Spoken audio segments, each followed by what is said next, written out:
하나님께서 오늘 우리에게 주신 말씀은 창세기 4장 1절부터 7절까지의 말씀입니다. 창세기 4장 1절부터 7절까지의 말씀을 제가 봉독하겠습니다. 아담이 그 아내 하와와 동침하니 그녀가 임신해 가인을 낳고 말했습니다. 여호와의 도우심으로 내가 아들을 낳았도다. 그리고 하와는 다시 가인의 동생 아벨을 낳았습니다. 아벨은 양을 치는 사람이 되고 가인은 농사를 짓는 사람이 됐습니다.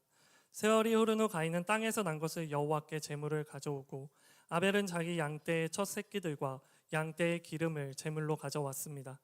여호와께서 아벨과 그의 제물은 인정하셨으나 가인과 그의 제물은 인정하지 않으셨습니다. 가인은 몹시 화가 나서 고개를 떨구었습니다. 그러자 여호와께서 가인에게 말씀하셨습니다. 왜 화가 났느냐? 왜 고개를 떨구었느냐? 만약에 내가 옳다면 어째서 얼굴을 들지 못하느냐? 그러나 내가 옳지 않다면 죄가 문 앞에 도사리고 있을 것이다. 죄가 너를 지배하려 하니 너는 죄를 다스려야 한다. 아멘. 내일이면 이제 성령의 임재를 위한 50일 기도의 마지막인 이제 50일째를 맞이하게 되는데 50일을 앞두니까 첫 번째 날 오프닝이 생각이 나더라고요. 제가 어릴 때 교회를 다니면서 어린 시절에 들었던 믿음 이야기입니다.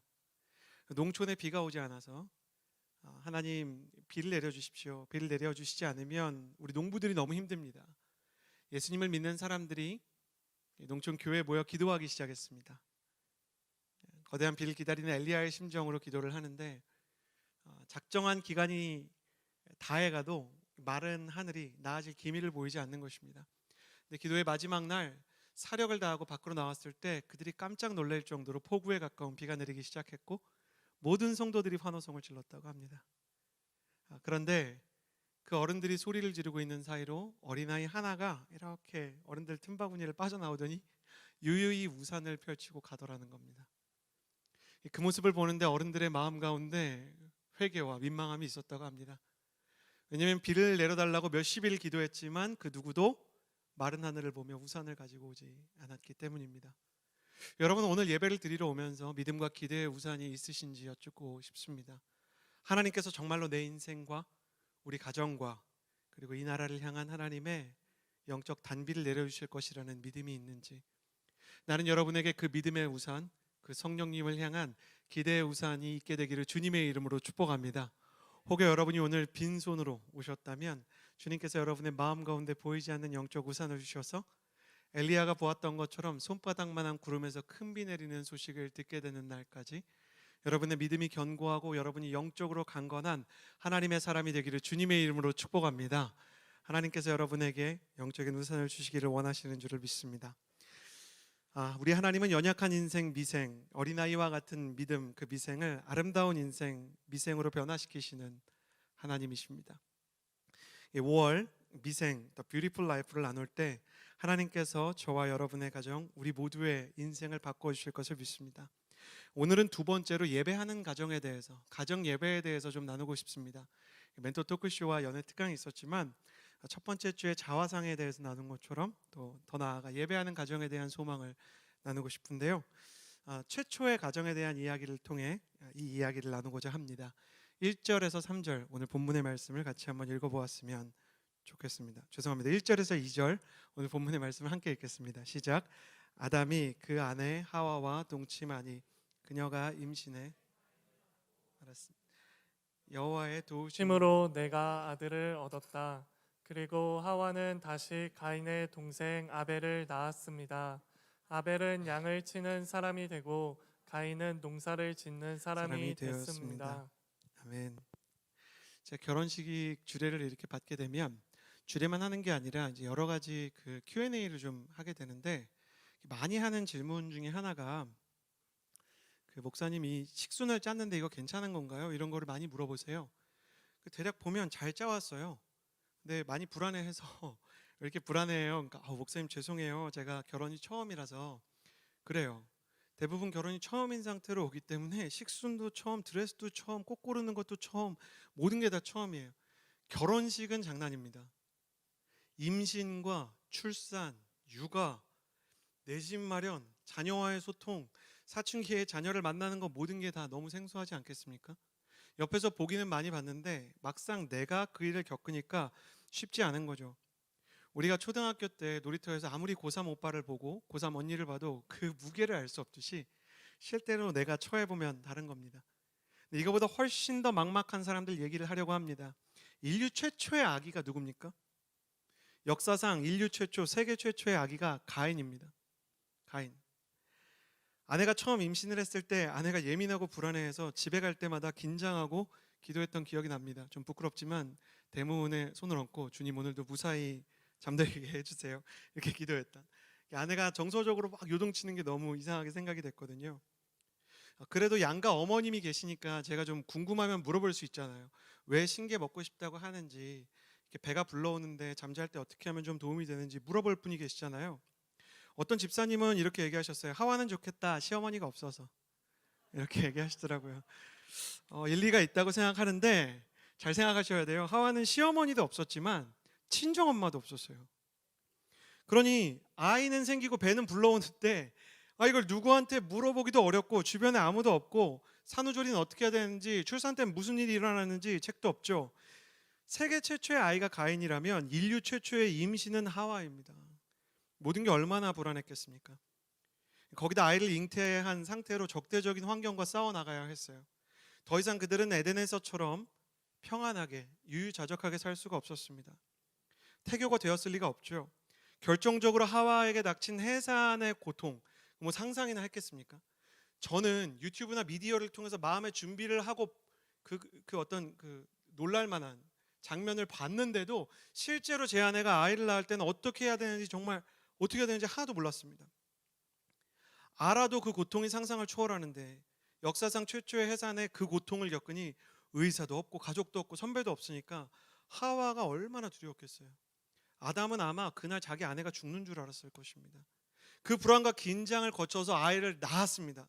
응애 소리가 나는데 아담과 하와가 서로 얼마나 대견하고 아담이 하와가 살아있는 것만 해도 얼마나 다행이라고 생각했을까. 그래서 그런지 이름 자체가 굉장히 감동적이에요. 가인의 이름이 뭐냐면 소유다, 내가 얻었다, 해냈다 이런 뜻입니다. 내가 이걸 거머쥐었다, 우리가 해냈어, 당신 수고했어. 그러나 감격도 잠시. 아담과 하와가 가인을 보고 엄청난 충격을 받습니다. 왜? 아담과 하와는 애초에 하나님께서 말할 수 있고 걸을 수 있는 성인으로 창조해 주셨잖아요. 아담과 하와가 아이가 아니라 바로 하나님의 축복 속에서 서로를 만나서 사랑하게 되잖아요. 그런데 가인은 말도 못하고 걷지도 못해요. 말도 못하고 걷지도 못하는 게 문제가 아닙니다. 용변을 보고 이렇게 그냥 누워서 해결해달라, 이렇게 말 그대로 그냥 뻗어버리는 거예요. 그러니 아담과 하와가 어딘가 잘못된 아이가 태어났을 거라고 생각을 했을 거예요. 불안과 긴장을 무릅쓰고 죽음의 위협을 넘어서 출산한 아이가 사람 구실도 못하네. 아마 가인은 아담과 하와에게로부터 충분한 사랑을 받기가 참 힘들었을 것 같아요. 그래서 이제 둘째를 낳을 때는요, 이름을 아벨이라고 지었습니다. 우리가 생각할 때는 가인이 왠지 좀 나쁜 이름일 것 같고 아벨이 왠지 좀 예쁜 이름일 것 같잖아요. 실제로 이름만 보면 아벨이라는 뜻은 허무하다는 뜻이에요. 전도서 1장 2절에 교회 오래 다니신 분들은 잘 아는 구절인데 솔로몬이 그렇게 말하죠. 헛되고 헛되며 헛되고 헛되니 모든 것이 헛되도다. 이게 단어 4개로 써 있어요. 헤벨, 헤벨, 헤벨, 헤벨. 이게 아벨이랑 똑같은 겁니다. 첫째는, 그러니까 이렇게 비유하자면 김소유, 둘째는 김허무. 아이들 이름을 약간 신중하게 지어주셨으면 좋겠어요. 제발. 제가 대학부 때 굉장히 MC 하면서 충격적인 이름 2사람이 있었는데 형님 중에 신호등 형이 있었고요. 누나 중에 이결아 누나가 있었어요. 무슨 생각인지 자녀 이름을 지으실 때 조금 그 자녀의 그 삶에 대해서 생각을 해주시면 안 될까요? 아이폰 고치러 갔는데 대기하던 고객 이름을 부르시는데 깜짝 놀랐어요. 하나라는 이름 흔하잖아요. 근데 주하나 씨였나 봐요. 주하나님 진짜 깜짝 놀랐습니다. 여기에 그분이 오셨단 말인가? 주하나님 이름을 지을 때 조금만 더 생각을 해주세요. 님도 한번 붙여보고 씨도 한번 붙여보고. 얼마나 허무하고 고단했으면, 얼마나 마음이 무너졌으면 자식 이름을 짓는데 허무라고 지었을까. 한편으로는 정말 이건 하면 안 되는 일이다. 그러나 한편으로는 좀 이해가 됩니다. 저희도 첫째, 둘째 낳았을 때 굉장히 고생을 많이 했거든요. 우리 형제들은 이번 주에 또 축구하면서 저희 아들 만났지만 지금은 굉장히 예의 바른데 어릴 땐 굉장히 예민해 가지고요. 152를 넘을 때까지 스트레이트로 1시간 이상을 안 잔 애가 연준이었어요. 그러니 알면서 이게 이제 시간 지나면 인간이라면 누구나 긴 잠을 잔다는 걸 알면서도 힘들었는데 모르면서는 얼마나 힘들고 허무하고 괴로웠을까. 그러나 너무나 안타까운 부분은 뭐냐면 좀 깊이 들어가 볼게요. 아담과 하와는 이 지경이 되고 있는데도 가정과 양육에 대해서 그 어떤 것도 하나님께 묻지 않습니다. 친정 아버지는 없지만, 친정 어머니는 없지만, 시부모님은 안 계시지만 물을 수 있는 분이 계시잖아요. 그 누구보다 위대한 산파요, 생명의 창조주인 하나님이 계시는데 하나님의 조언도 도움도 구하지 않고 시간만 흘려보내요. 물론 경험이 쌓이면서 많은 부분이 익숙해졌겠죠. 어쩌면 그들은 점점 적응하고 좋아지고 있다라고 생각했을지도 모르겠어요. 그러나 해결되지 않는 부모의 실망감과 허무함, 또 자녀들의 상처는 드러나지 않았을 뿐 가정 안에서 째깍대는 시한폭탄 같이 조금씩 폭발의 때를 향해 가고 있었습니다. 여러분, 우리 모두가 알고 있는 인생의 진리 중에 하나는 보이는 게 전부가 아니라는 거죠. 행복해 보이는데 그 가정에 골마 있는 문제가 있을 수 있어요. 좋아 보이는 부부가 쇼윈도일 수 있어요. 어제까지 죽고 못 사는 연예인 인기 커플이었는데 얼마 지나지 않아서 헤어진대요. 여러분, 우리 인생은 어떻습니까? 또 우리 가정은 어떻습니까? 혹시 째깍대는 시한폭탄 소리를 느끼면서 하루하루 겨우겨우 버티며 살아가고 있지는 않습니까? 더 안타까운 건 아담과 하와가 하나님을 안 믿었냐? 믿었다는 거예요. 그러나 아담과 하와가 정말 하나님을 알았는가? 믿었지만 몰랐어요. 메타인지 심리학자의 권위자인 김경일 교수님이 계세요. 심리학과 교수님이죠. 이분이 항상 얘기하는 것 중에 하나가 익숙함과 아는 것은 다르다는 겁니다. 자동차를 타고 가다가 남자들이 자동차가 이제 막 멈추잖아요. 그러면 10중 8구 남자들이 일단 본네트를 열거든요. 제가 장담합니다. 한국 남자 중에 어디가 엔진인지를 짚는 사람도 많지 않아요. 뭐가 문제인지 알 수가 없어요. 일단 열고 관찰하고 주로 뭐 하냐면 먼지 닦아요. 먼지 때문인가? 컴퓨터 고치듯이 일단 쳐봅니다. 고쳐집니까? 그렇지 않아요. 김경일 교수님이 뭐라 그럽니까? 익숙해서 내 차니까 안다고 생각했지만 고장나는 순간부터는 이건 내 차가 아닌 거예요. 내가 컨트롤할 수 없는 범위로 가는 겁니다. 가정이 이래요. 우리는 매일 가족과 함께 살아도 가족의 문제에 굉장히 무능력함을 많이 느낍니다. 내가 분명히 가장인데, 내가 이 가정의 정서를 책임지는 아내인데, 그리고 내가 이 가정에 예수 믿는 자녀인데도 어떻게 해야 되는지 모를 때가 있는 거예요. 결혼한 이후에 부부 생활은 어떻게 해야 되는지, 어떻게 대화를 해야 서로 사랑할 수 있는지, 아이들은 어떻게 양육해야 되는지, 시부모님은 어떻게 돼야 되는지, 친정엄마한테는 어느 정도에 한 번씩 가야 되는 건지, 공부를 많이 해도 사회적인 성공을 해도 그냥 첩첩산중의 난제처럼 느껴지는 때가 많다는 겁니다. 왜 그런지 아십니까? 제 근본적인 답을 드리고자 해요. 가정은 사람이나 사회가 만든 게 아니기 때문이에요. 자동차가 고장나면 사람들은 보험을 불러요? 보험사가 고쳐주나요? 아닙니다. 보험사는 제조사로 가져갑니다. 가장 안전한 이 자동차를 만든 메이커로 가져가게 돼 있어요. 그럼 가정이 고장났을 땐 어디로 가야 되냐? 논리적으로 철학적으로 생각해 보면 가정을 만드신 분한테 가야 돼요. 나라는 사람들이 사회적으로 세웁니다. 창세기를 보면 하나님이 이스라엘을 세우기 전에 이미 이방 나라들이 있었어요. 왕국이 있었다고요. 제도가 있었어요. 나름의 법도 있었습니다. 그런데 가정만은 하나님이 직접 만들어 주셨어요. 아담에게 하와를 주셨고 하와에게 아담을 주신 건 하나님이라는 겁니다. 태초에 온 우주를 창조하신 것처럼 하나님께서 가정을 직접 만드셨습니다. 그래서 여러분 이걸 꼭 기억하셔야 됩니다. 여러분 따라해 보시겠어요? 가족의 개념과 정의는 인간과 사회의 정의 대상이 아니다. 가족의 개념이나 구성을 인간이 임의로 바꾸려고 할 때마다 재앙이 일어났습니다. 하나님께서 만드신 절차를 어기기 때문이에요. 여러분 차에 휘발유 반, 물 반 넣어보세요. 그게 고장이 안 나나? 엔진 오일도요, 제조사에서 추천하는 점도와 그 규격이 있습니다. 그대로 하지 않으면 문제가 생기게 돼 있죠.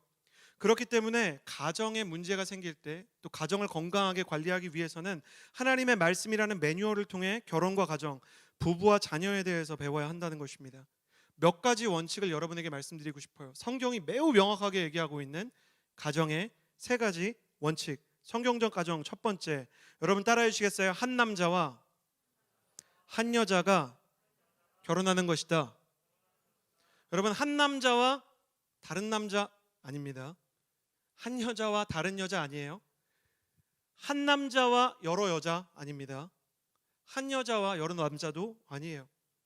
하나님의 식은 태초부터 일부일처제였어요.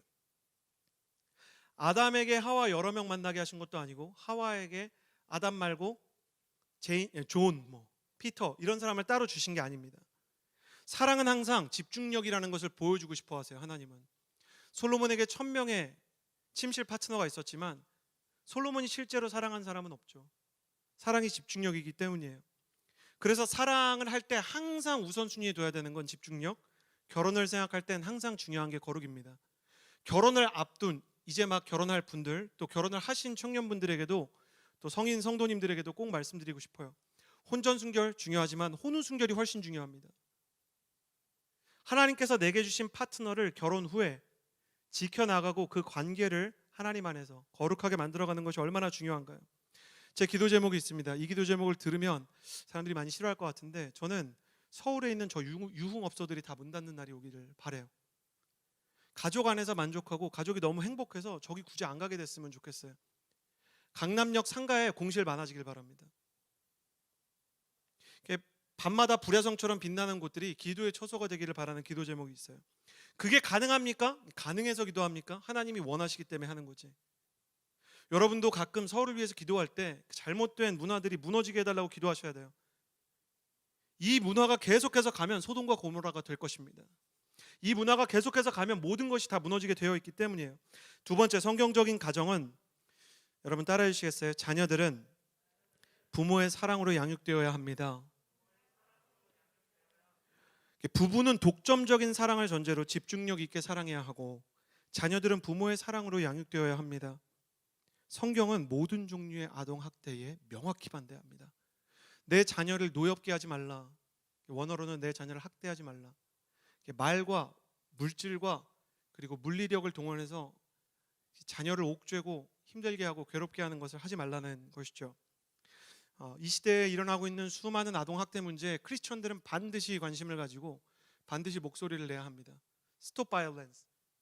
더 이상 이 폭력이 가정에 없고 어린아이들의 폭력에 민감해지고, 어린아이들에 대한 학대나 성범죄나 모든 물리적인 폭력에 대해서는 저는 이 나라가 정말 형법의 형량을 친권 부모라 하더라도 굉장히 높게 설정하고 사회가 그 아이들을 보호할 대책을 마련해야 한다 생각합니다.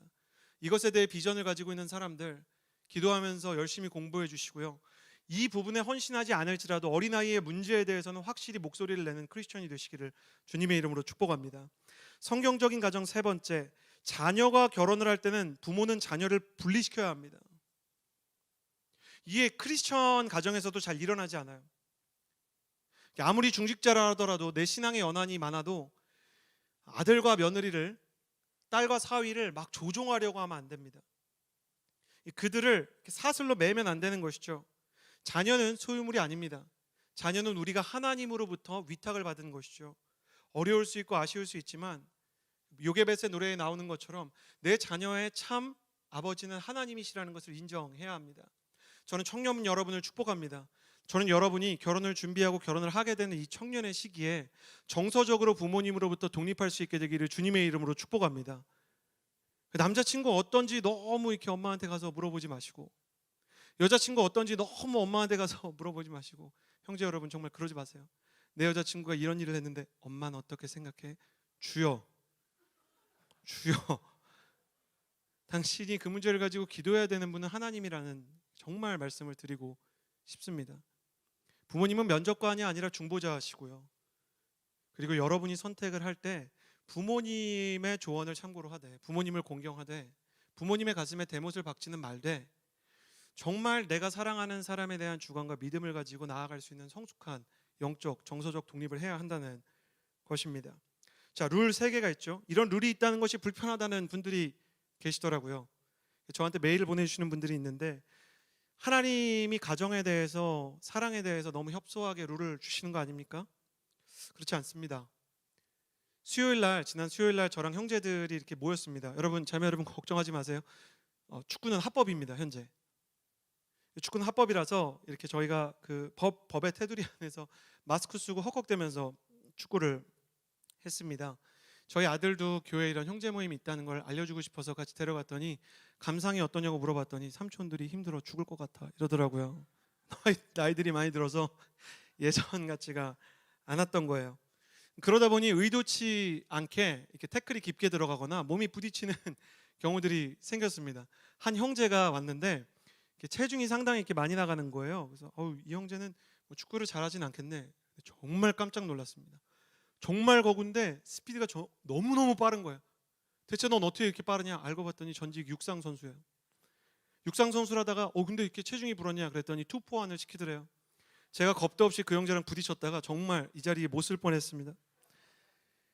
몸싸움이 격해지는 것을 방지하고 또 서로 깊은 태클이 일어날 땐 심판이 호루라기를 불고 경기를 중단시키죠. 축구를 막으려는 겁니까? 아니에요. 선수를 보호하려고 하는 겁니다. 축구의 룰이라는 게 선수를 보호하기 위해서 존재하는 것처럼 하나님께서 가정에 룰을 주시는 것도 가족을 행복하게 보호하기 위해서 있는 것입니다. 법이 불편합니까? 그럼 무법천지가 좋은 거예요?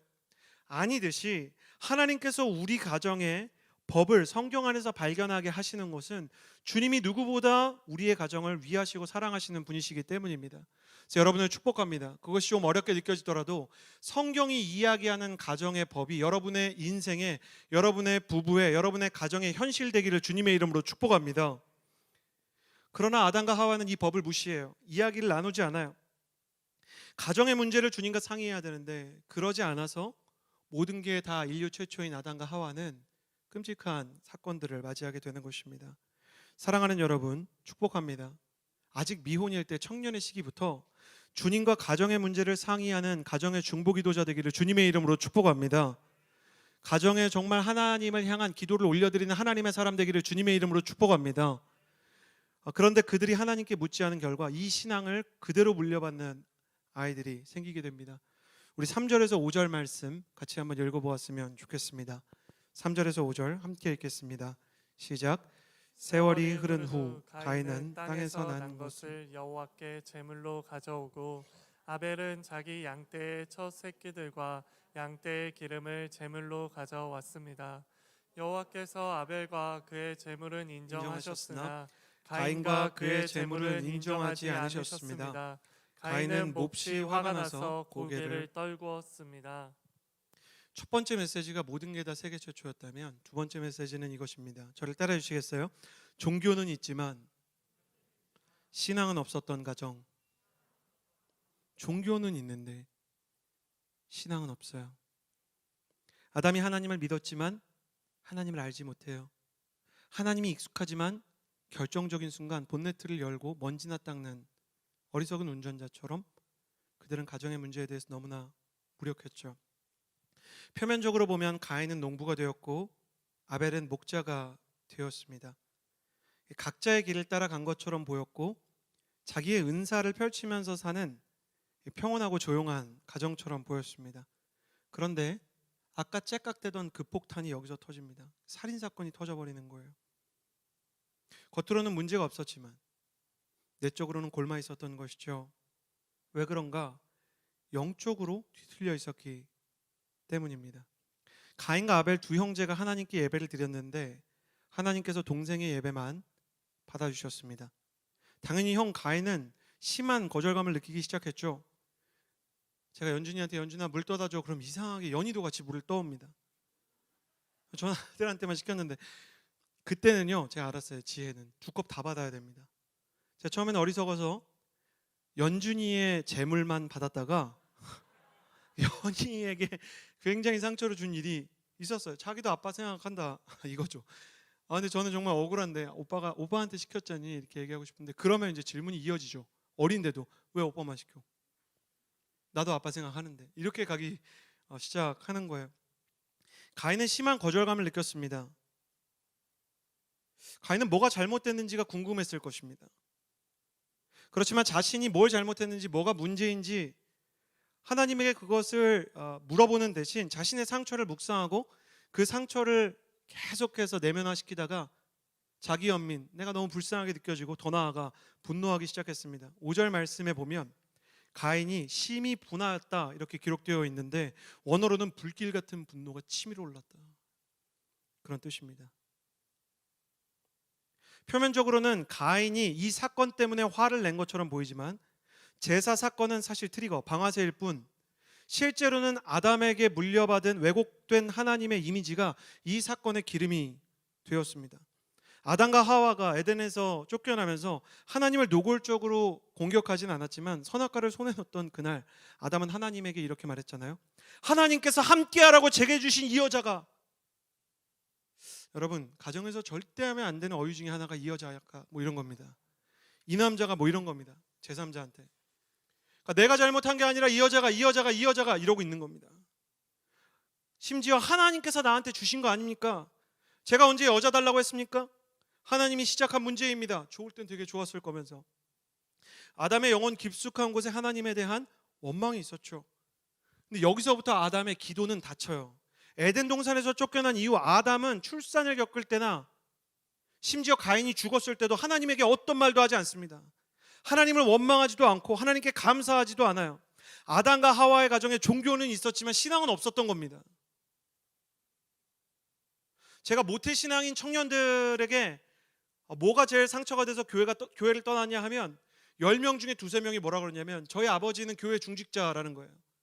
저희 어머니는 임원이라는 거예요. 그런데 교회 생활을 열심히 하고 대표 기도도 잘 하시는데 집에서는 기도를 안 해요. 집을 이사할 때나 자녀를 양육할 때나 오직 세상의 방식만 따라가는 거예요.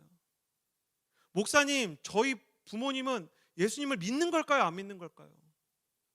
결정적인 순간이 되면 그냥 계산과 차트와 경험을 따라가요.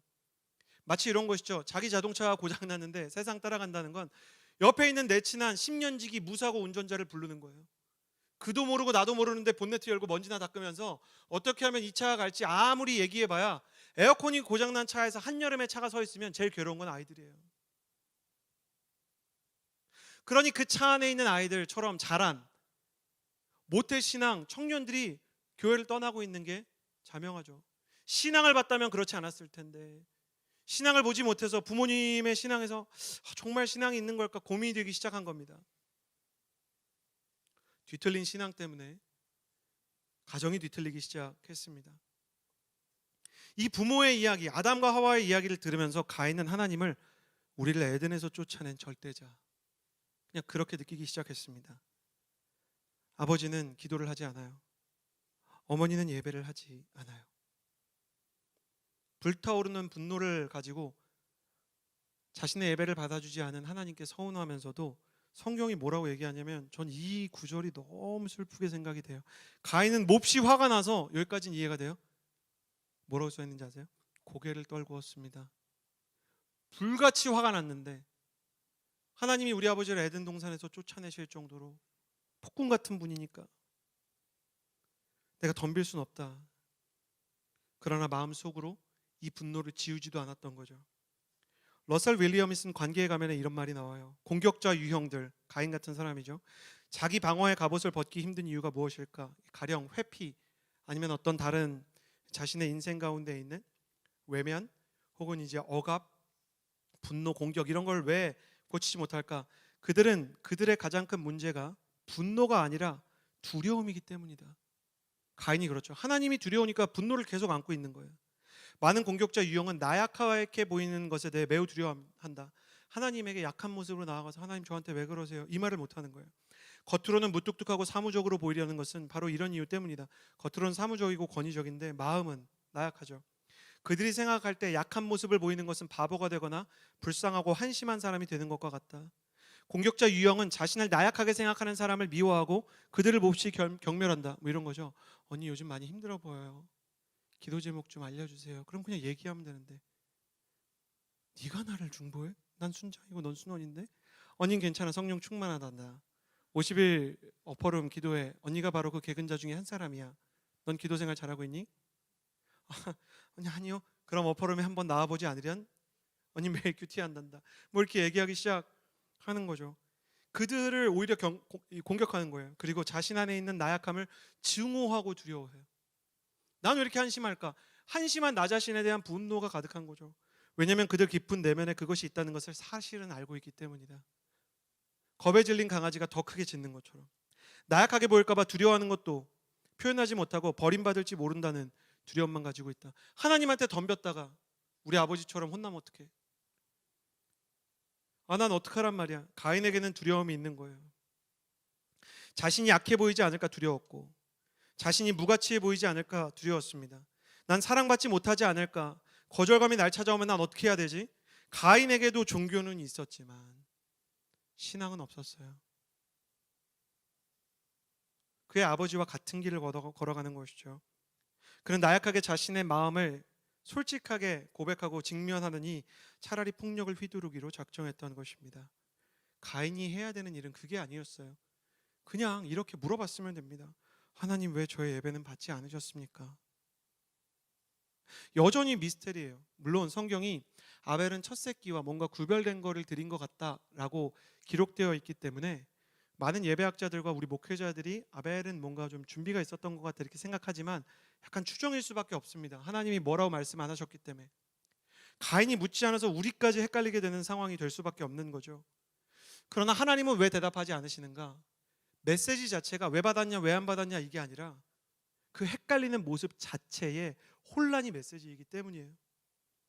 너희가 묻지 않으면 답을 알 수 없다. 하나님, 내 인생은 너무 힘듭니다. 농사도 사실 힘들었거든요. 혹시 제 재물이 아벨처럼 뭔가 좀 준비가 안 된 재물이라 그런 겁니까? 하나님, 근데 제가 농사 지으면서 너무 힘든데 은혜와 힘을 주신 건 충분하지 않은 것 같아요. 전 솔직히 하나님한테 좀 서운해요. 저 힘든 거 아시잖아요. 그렇게 기도했다면 어땠을까? 이렇게 기도한 사람이 그럼 있습니까? 있죠. 다윗입니다. 시편이 허구한 날 그런 얘기예요. 죽겠습니다. 힘듭니다. 원수들이 많습니다. 구약학자들이 다윗 선생님이 들으면 좀 억울하실 수도 있는데 이런 표현을 씁니다. 시편을 연구하는 전문가들이 뭐라 그러냐면 이는 다윗이 겪고 있는 현실과 비추어 볼 때 약간 과장된 표현이라 할 수 있을 것이다. 그러나 누구인들 고난의 문제 앞에서 과장된 감정을 느끼지 않냐고요. 1kg짜리로 맞았다고 1kg짜리 슬픔이 나옵니까? 한 대 맞으면 눈물이 정말 왈칵 쏟아지는 사람도 있을 수 있는 거잖아요. 하나님은 그런 거 갖고 뭐라고 얘기 안 하신단 말이에요. 하나님은 그런 거 갖고 그게 뭐가 힘들어 막 이렇게 하지 않으신단 말이에요. 연희가 유리조각 밟고 발바닥이 찢어졌을 때 무슨 인생 최대 재난인 것처럼 저희가 의사 선생님에게 갔더니 의사 선생님이 그날따라 일이 많으셨나 봐요. 저한테 결연하게 한마디 하시더라고요. 아버님, 죽지 않습니다. 아무 일도 일어나지 않고요. 제가 잘 고치겠습니다. 선생님, 잘 부탁드립니다. 의사 선생님이 한 말을 잊지 못합니다. 그 정도로 부탁할 일 아니에요.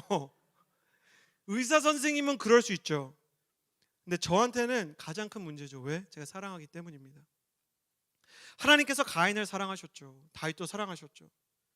그러나 하나님의 사랑을 알지 못했던 가인은 하나님께 정직하게 물을 용기가 없었던 겁니다. 예배는 뭡니까? 예배는 끝내 용기입니다. 예배를 구성하는 믿음이라는 반석은 간단하게 말하면 용기입니다. 하나님이 나를 사랑한다는 것을 믿고 고백하는 용기. 내가 정말 부족한 모습을 하나님께 오픈해도 안전하다는 믿음. 하나님께서 나의 찌질찌질 구질구질한 모습까지 포용해 주신다는 것을 아는 영적 인식. 그 안에서 생기는 용기를 믿음이라고 하는 것입니다. 그래서 다윗은 예배에 대해 이렇게 한 줄로 정리해요. 하나님께서 바라시는 제사는 상처받은 영혼입니다. 기본적으로 예배라는 건 그냥 있는 그대로 마음 상한 걸 내어놓는다는 거예요. 오 하나님이여, 주께서는 상처받고 뉘우치는 마음을 외면하지 않으십니다. 하나 더 할 수 있는 게 있는데 상처받은 걸 넘어서 하나님, 제 잘못이 상당히 많습니다 까지 갈 수 있다면 정말 좋은 예배가 될 수 있다는 거예요.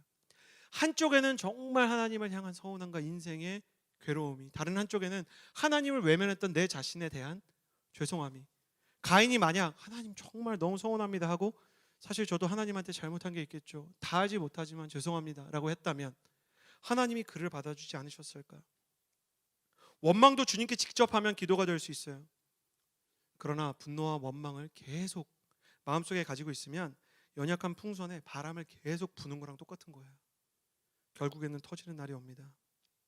사랑하는 여러분, 청년의 시기에 인생의 문제와 가정의 상처, 내일의 막막함을 정직하게 하나님 앞에 쏟아놓는 기도를 할 수 있게 되기를 주님의 이름으로 축복합니다. 여러분의 예배가 정직해지고 여러분의 예배가 깊어지고 그 정직한 제물 위로 성령의 불이 임해서 연약함과 죄악을 태우고 성령의 바람으로 모든 빈 공간을 채우시기를 주님의 이름으로 축복합니다. 성령의 바람이 불어오게 하여 주옵소서. 성령의 불이 임하게 하여 주옵소서. 기도가 살아나게 하여 주옵소서. 마음에 정직한 용기가 생기게 하여 주옵소서. 있는 모습 그대로 나아가도 하나님이 버리지 않으시리라는 그 믿음을 가진 하나님의 사람 되게 하여 주옵소서. 주님 앞에 여러분을 놓고 기도하게 되는 것입니다. 하나님, 상황이 무겁습니다. 사람이 두렵습니다. 그렇게 고백할 때 하나님께서 우리의 예배를 회복하는 것이죠. 저는 여러분이 종교가 아닌 신앙을 가지게 되기를 주님의 이름으로 축복합니다. 여러분이 나이스하고 쿨한 종교인이 아니라 뜨겁고 진실한 예배자가 되기를 주님의 이름으로 축복합니다. 겉보기에 좋은 사람이 아니라 진짜 충만한 사람이 되기를 원합니다. 겉보기에 기독교인이 아니라 실제로 그리스도의 사람이 되기를 원합니다. 성령이 무엇인지, 성경적인 가정이 무엇인지, 영적인 축복이 무엇인지를 참으로 경험하고 여호와의 선하심을 맛보아 아는 하나님의 사람들이 될지어다. 주님이 그런 마음을 가지고 계시다는 겁니다. 창세기 4장 9절에 이런 말씀이 나옵니다. 자막을 통해서 우리 창세기 4장 9절의 말씀 같이 한번 읽어볼까요? 시작. 여호와 하나님께서 가인에게 말씀하셨습니다. 내 동생 아벨이 어디 있느냐? 가인이 말했습니다. 모릅니다. 내가 동생을 지키는 사람입니까? 가인은 결국 이 분노를 쌓고 쌓다가 아벨을 죽이게 됩니다. 사실 거절감은 하나님에게 느꼈는데 자기보다 강한 하나님에게는 한마디도 하지 못하고 자기보다 약한 아벨에게 폭력을 행사하게 되는 거죠. 여러분, 항상 기억하셔야 되는 건 폭력은 약자를 향하게 돼 있어요. 강자를 향하지 못합니다. 그렇게 비겁한 행동을 해놓고 아벨을 찾는 하나님께 가인이 이렇게 대답합니다. 내가 내 동생을 지키는 사람입니까? 정말 안타까운 게 뭐냐면 이게 가인이 하나님에게 첫 번째로 드린 진실한 이야기예요. 그 전에 방금 이야기한 그 고백을 했으면 어땠을까? 하나님, 왜 예배를 받지 않으셨나요? 왜 우리 가족은 이렇게 힘든가요?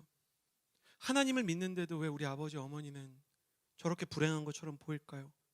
이런 모든 영적이고 본질적인 질문은 다 뒤로 하고 내가 동생을 지키는 사람입니까? 이 말은 이런 뜻이죠. 하나님은 아벨만 사랑하셨잖아요. 내 동생만 생각하시잖아요. 내 부모도 날 사랑하지 않았고 날 한심하게 봤어요. 내 인생이 지금까지 얼마나 힘들었는지 하나님 알긴 아십니까? 내 예배를 받아주지도 않으셨잖아요. 이거 공평합니까? 왜 저한테 이제 와서 아벨 죽으니까 사건 터졌다고 절 부르시는 거예요? 전 이 말씀을 보면서 너무 가슴이 아픈 거예요. 가인, 아벨을 죽이기 전에 차라리 그 얘기를 했어야죠.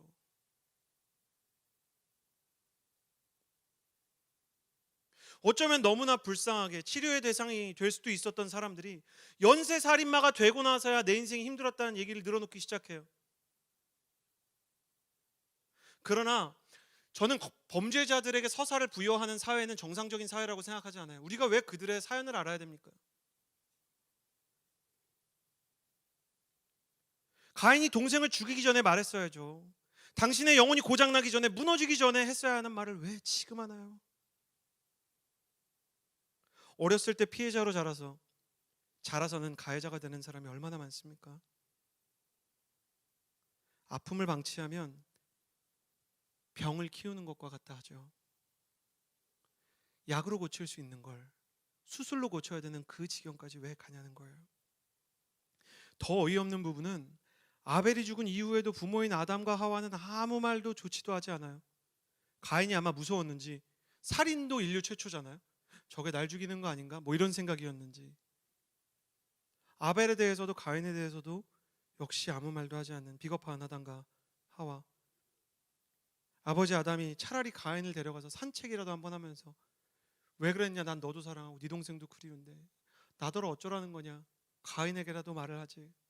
하나님과 맡긴 통로가 자녀와의 대화의 통로까지 막아버리는 이 장면을 보면서 역으로 이런 생각을 하게 돼요. 하나님과의 통로가 열려서 자녀와의 대화의 통로가 열리는 집도 얼마나 많은데 여러분 저를 보시겠어요? 이게 진짜 여러분의 가정의 소망이 되기를 바랍니다. 저는 여러분의 집안 안에 하나님과의 소통이 일어나서 가족들 간에도 정서적인 소통이 풍성해지기를 주님의 이름으로 축복합니다. 지난주에 우리 장문석 장로님, 우리 권사님, 오미영 권사님의 토크쇼 보셨죠? 저는 토크쇼 진행하면서 사실 약간 조마조마한 마음, 처음에 장로님 만났을 때 어떠셨나요? 정말 별로였어요. 충격이었어요. 권사님 만났을 때 어땠나요? 별로였어요. 두 분이 하나님께서 이 사람을 내 배우자로 주신 걸 언제 알았냐? 예수님 믿고 결혼한 지 한 몇십 년이 지나서, 한 십몇 년, 20년이 지나서 알았다는 거예요. 그러나 하나님께는 늦은 때가 없죠. 늦었다고 생각하는 때가 제일 빠른 거죠. 장로님이 온누리교회에서 아버지 학교를 다녔을 때, 권사님이 낮에 순모임하고 저녁에 기도를 하기 시작했을 때, 그 가정에 하나님께서 영적인 회복뿐만 아니라 정서적인 회복을 주셔서 아버지가 아들과 대화하게 하시고 부부 사이에 서로 동역과 사랑의 관계가 회복되었다 이야기하시잖아요. 여러분께 고백드리지만 장문석 장로님이 갑자기 여보 사랑해요라고 한 고백은 저희가 디테일하게 써놓은 토크쇼 대본에는 없었던 이야기입니다. 그래서 왠지 저는 사실 약간 울컥했어요.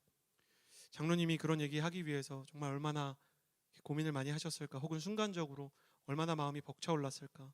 성령님께서 그 가정을 이끌어 주시는 모습 중에 하나를 보게 된 것입니다. 다시 한번 축복합니다. 하나님과의 소통이 시작되면 가정의 소통이 시작되기에 여러분의 가정 가운데 하나님과의 소통의 창구가 열리기를 주님의 이름으로 축복합니다. 아담과 하와 이때라도 가인을 붙잡고 함께 회개하고 제단을 쌓았으면 얼마나 좋았을까. 이어지는 창세기를 보면 중요 인물들이 쭉 이렇게 이어지거든요. 노아, 아브라함, 이삭, 야곱, 요셉 모두 제단을 쌓고 예배드린 기록이 있는데 아담은 단 하나의 제단을 쌓지도 않고 진실한 예배를 드리지도 않았습니다. 그래서 저는 여러분에게 역으로 이렇게 권면하고 싶어요. 사랑하는 여러분, 청년의 시절부터 가정의 예배를 꿈꾸고 가정의 제단을 쌓기를 소원하는 하나님의 사람 되기를 주님의 이름으로 축복합니다. 물론 하나님께서 세우신 가정 예배 때 막 너무 마음을 오픈한다고 하나님께 막말하거나 원망만 하거나 시위만 하는 건 좋지 않지만, 창세기를 묵상하면서 우리 가정의 문제를 생각해보고 시편에 등장하는 다윗의 탄식을 인용해서 함께 읽고 나누면서 주님을 의지하는 기도까지 한번 가보는 거예요. 이렇게 힘들고 이렇게 어려운데 하나님, 우리 가정에 오는 도움이 너무 적습니다. 그렇지만 결론 부분에는 주님의 도움을 기다립니다. 그렇게 예배할 수 있다면 하나님께서 신앙이 무엇인지를 알려주실 것입니다. 저희 가정은 사실 옛날부터 교회를 열심히 다녔는데 가정에도 예배가 있고, 그런데 어느 순간부터 가정의 예배가 너무 절실해지고 풍성해지는 걸 느꼈어요. 그래서 어머니, 어떻게 이렇게 가정 예배가 교회 예배보다 더 뜨겁습니까? 계기가 뭐였습니까? 그랬더니 이 목사님 너 때문이에요. 네가 너무 방황을 해서.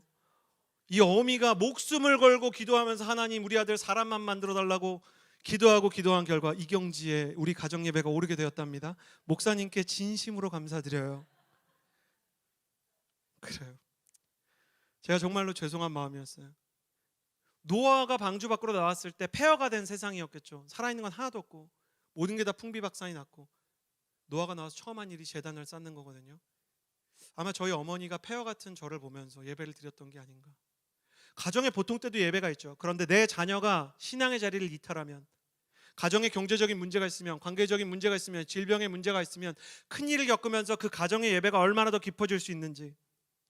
놀랍게도 창세기 4장 25절에 아담이 다시 그의 아내와 동침하니 하와가 아들을 낳아 셋이라 이름을 짓고 그 이유를 이렇게 말했습니다. 가인을 죽인 아벨을 대신해서 하나님께서 내게 다른 씨를 주셨다. 셋도 아들을 낳아 그 이름을 에노스라 했습니다. 그때 사람들이 비로소 여호와의 이름을 부르기 시작했습니다.